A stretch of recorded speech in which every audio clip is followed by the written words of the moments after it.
Seperti saya pernah katakan, kalau kita ingin perubahan, ingin Jokowi turun, tapi kalau kondisi objektifnya belum matang, ya nggak bisa. Tapi kalau kondisi objektifnya sudah matang, kita tidak mau perubahan, tetap akan terjadi perubahan. Oke. Nah, cuman persoalannya, ada leadership apa enggak? Karena kalau enggak bisa Oke, saya potong sedikit.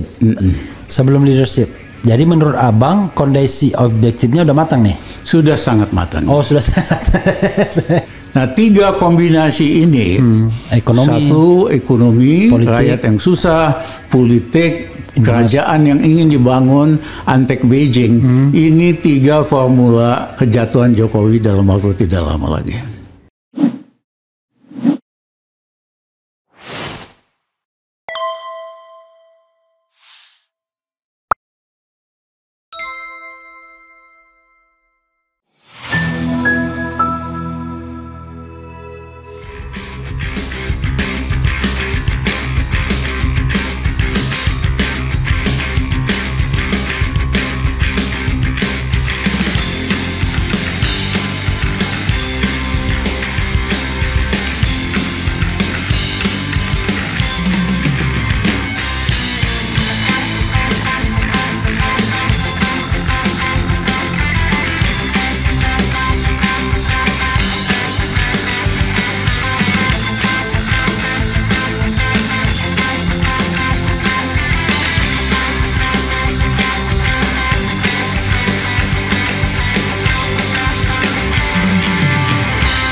Nah, yang ketiga adalah makin jelas bahwa Jokowi itu merupakan anteknya Beijing atau boneka Beijing. Ini aspek internasional? Aspek internasional. Oke, tadi ya kan? Ekonomi, politik, dan internasional ini ya? Berbagai penolakan di daerah terhadap investasi Tiongkok itu biasanya berakhir dengan vulgar, berakhir dengan tindakan-tindakan yang merugikan bangsa Indonesia, ya, dan rakyat bereaksi. Wali kota di Gorontalo atau bupati di Gorontalo yang terlalu pro investasi Tiongkok dibakar kantornya sama rakyat. Oke. Dan yang kedua, upaya Jokowi untuk membersihkan Rempang itu tidak boleh dilepaskan dari kenyataan. Waktu Jokowi terpilih sebagai presiden 2014, dia berjanji kepada Xi Jinping untuk membuat pelabuhan besar supaya bisa dipakai oleh armada Angkatan Laut Cina di Medan. Ditolak oleh gubernur waktu itu yang sipil. Diganti sama yang militer juga ditolak. Dan sampai hari ini nyaris nggak mungkin bangun di Medan karena masyarakatnya pasti reaksinya lebih keras. Nah, ketika Jokowi ketemu Xi Jinping di Chengdu, baru beberapa bulan yang lalu, dia sepakat bahwa Rempang harus dibersihkan, ya kan, dari penduduk. Loh, itu kan pertanyaan aneh. Kalau hanya mau bikin pabrik kaca paling besar di dunia, ya 2.000 hektar, 1.000 hektar udah luar biasa. Kasih penduduk lokal 2.000 hektar udah seneng. Ini dia mau bersihkan 17.000 hektar, ya, supaya bersih dari penduduk lokal. Itu bertentangan dengan hak azazi, bertentangan dengan hak-hak adat dan hak tanah rakyat. Tapi yang paling penting, karena Xi Jinping, Cina mau pakai Rempang sebagai basis pangkalan militer dan intelligence Cina di Selat Malaka. Ini confirm tuh, Bang? Ya, karena kalau siapa yang menguasai titik strategis di Selat Malaka, kalau ada perang, itu pasti akan menang karena 80% trade di dunia itu melewati Selat Malaka. Jelas-jelas Jokowi manut dengan permintaan dari Beijing. Ya, bahkan dia ibu kota baru, dia minta desainernya dari Beijing dan sebagainya dan sebagainya. Ya, jadi ini menunjukkan bahwa Jokowi betul-betul antek Beijing. Nah, tiga kombinasi ini, satu ekonomi, politik, rakyat yang susah, politik, kerajaan yang ingin dibangun, antek Beijing, ini tiga formula kejatuhan Jokowi dalam waktu tidak lama lagi. Assalamualaikum Bang Rizal, sehat selalu, terus berikan pencerahan bagi kita rakyat kecil demi Indonesia yang lebih baik. Sore Bang, MK berbohong, Gibran keluar, Erick Thohir masuk pemain pengganti. Jadi ini juga perlu kita lihat juga lipatan-lipatan ini. Kemudian itu dulu Bang, dua itu Bang. Jadi dua itu yang ingin saya underlining adalah soal skenario ketatanegaraannya kan. Kalau Jokowi jatuh, ya dia bilang ma'ruf amin, dan mudah-mudahan pemilu bisa berlangsung lebih demokratis. Kalau saya akan coba jawab, Mas. Okay. Saya kenal baik Pak Ma'ruf. Oke. Tapi dia bagian dari masalah. Oke. Karena tidak berbuat sesuatu untuk melakukan koreksi internal terhadap Jokowi. Ya, benar-benar pasif, tidak berbuat apa-apa. Loh, kok lu mau jadi presiden? Yang kedua, perubahan ini akan dipimpin oleh people power, akan dipimpin oleh kekuatan rakyat dari berbagai golongan, kelompok, mahasiswa, intelektual, ya. Perubahan lewat people power tentu punya implikasi dan konsekuensi yang berbeda dengan proses yang sifatnya normal. Oke, dan Bang Rizal tadi bicara tentang leadership, ya. Kita tentu tidak tahu ya, tetapi leadership kan penting dalam arus perubahan tersebut. Bisa lebih spesifik, Bang Rizal? Iya, Pak Ma'ruf orang baik. Iya. Iya kan? Dan yang kedua, leadershipnya nggak kuat. Leadershipnya simbolik. Padahal ini suasana transisi. Suasana yang sangat dinamik. Diperlukan leadership yang kuat. Bukan sekedar pemimpin-pemimpinan lagi gitu. Nggak akan kuat menghadapi situasi seperti ini. Jadi intinya adalah ini perjuangan ekstra konstitusional pastinya. Ya, saya nggak sebut ekstra konstitusional, ini konstitusional plus. Ekstra makanya sama. Kalau ekstra itu konstitusional plus itu ekstra. Konstitusional plus. Yang tidak boleh itu bilang inkonstitusional. Kan? Ada konstitusional, inkonstitusional, ekstra konstitusional. Oke, berarti Bang Rizal nggak tertarik menjawab Gibran out, Erick in. Iya, karena seperti saya katakan perubahan akan tiba. Oke. Iya kan, ngapain ngomong copras-copras? Ya, nanti setelah perubahan terjadi, Jokowi di-impeach atau dipaksa mundur lewat people power, tentu ada step-step satu, agar supaya kita kembali ke Undang-Undang Dasar dalam bentuk tidak ada pembatasan threshold. Oke. Yang kedua, KPU dan Bawaslu dibubarkan, diganti dengan wakil dari partai-partai, sehingga mereka saling mengawasi. Dan yang ketiga, itu bisa dilakukan dalam waktu 6 bulan kok. Pak Habibie bikin pemilu yang bagus cuma 6 bulan. Ya, waktu itu 7 Juni kalau nggak salah. Ya, biayanya pun yang mereka minta 90 triliun plus 20 triliun, itu kehitungan saya 30 triliun. Nanti data-data langsung dari TPS ke satelit, rakyat bisa monitor suaranya lewat handphone.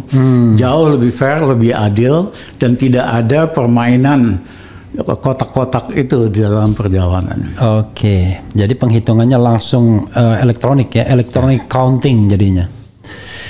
Oke, Bang Rizal, luar biasa.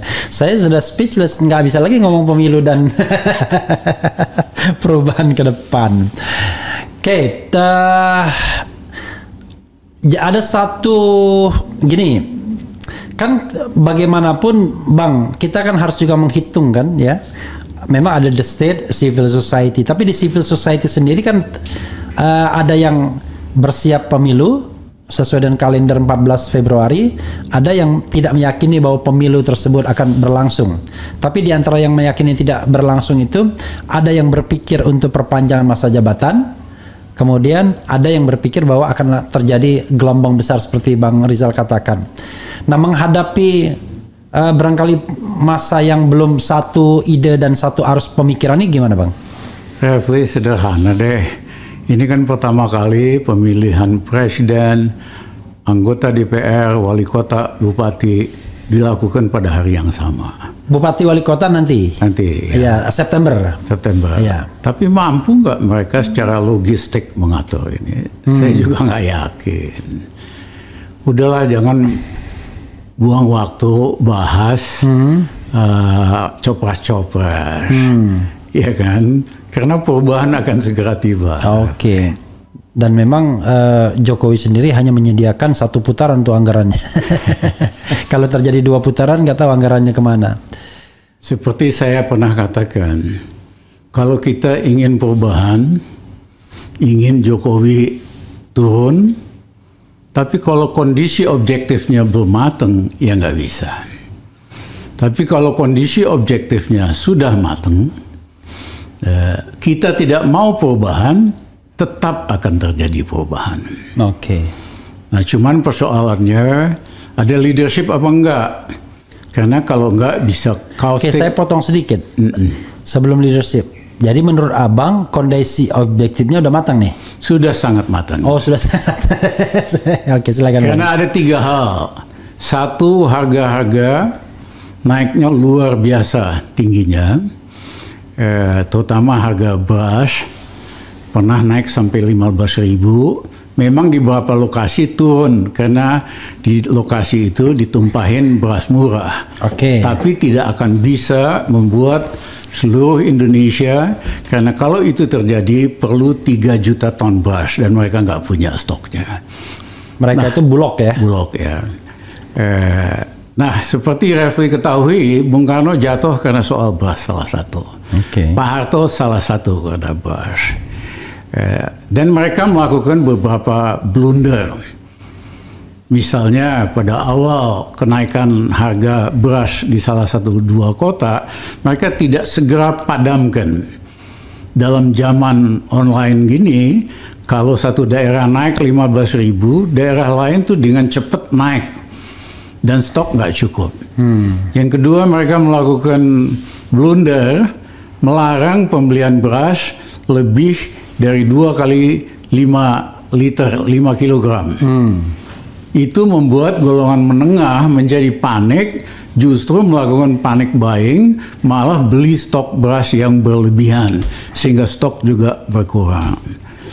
Nah, yang ketiga, mereka terus-menerus menaikkan harga BBM. Dan ini menyangkut 200 juta pengendara sepeda motor di Indonesia. Yang ketiga, listrik juga naik. Dan yang kedua, kalau Refli nggak pernah bayar 1 hari aja terlambat, diancam dimatiin listriknya. Saya pernah diancam kok. 1 hari telat bayar, diancam rumah kita mau dimatiin. Ini betul-betul lebih kapitalis dari kapitalis. Di negara kapitalis itu dikasih 1 bulan untuk orang nyicil. Di Indonesia selama Riza Ramli jadi Menko di berbagai kabinet selalu kita atur 2 bulan. Rakyat nggak kemana-mana kok. Ini betul-betul 1 hari diancam, ya, sama sekali tidak manusiawi. Ya. Nah, biaya pendidikan juga sangat-sangat mahal hari ini. Jadi harga-harga kalau Refli tanya itu naiknya luar biasa. Dulu tidak pernah rakyat itu kalau beli beras biasanya minimum 3 liter, 5 liter. Hari ini 10% rakyat kita yang paling bawah, Refli, beli beras 2 kali 1 hari. Pagi-pagi dia beli 1/2 liter buat makan siang, sore dia tungguin suaminya bawa uang untuk beli 1/2 liter berikutnya. Ini belum pernah terjadi kecuali zaman Jokowi. Cuman berita-berita kenaikan harga ini ditutup oleh media resmi. Nah, itu yang saya merasa kok nggak ngerti kita ya. Ya, karena media resmi dikasih iklan, ya kan, supaya nutup berita-berita tentang kenaikan harga. Nah, yang kedua, keinginan Jokowi untuk membuat dinasti kerajaan, saya nggak sebut dinasti, mungkin rakyat biasa nggak ngerti kerajaan. Itu satu bertentangan dengan sejarah Indonesia, ya. Tadi itu dimensi ekonominya tadi ya. Nah ini dimensi politiknya. Oke. Iya kan? Ya. Tokoh-tokoh kemerdekaan kita berjuang untuk republik. Raja-raja, putra-putranya disekolahkan di Eropa. Mereka ngerti bahwa republik pilihan yang lebih baik. Jadi ketika membentuk Republik Indonesia, hanya berapa orang yang setuju dengan kerajaan? Ya, minoritas. Ya. Mayoritas itu maunya republik.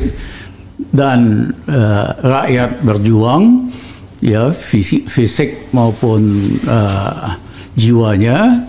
Raja-raja nyumbang untuk pembangunan republik. Raja Siak, Raja Jogja, 500 juta gulden, Raja Ternate. Jokowi nggak ngerti sejarah dasar Indonesia ini, sehingga dia berkhianat terhadap tujuan dan bentuk yang diinginkan oleh Republik Indonesia dengan membuat dinasti.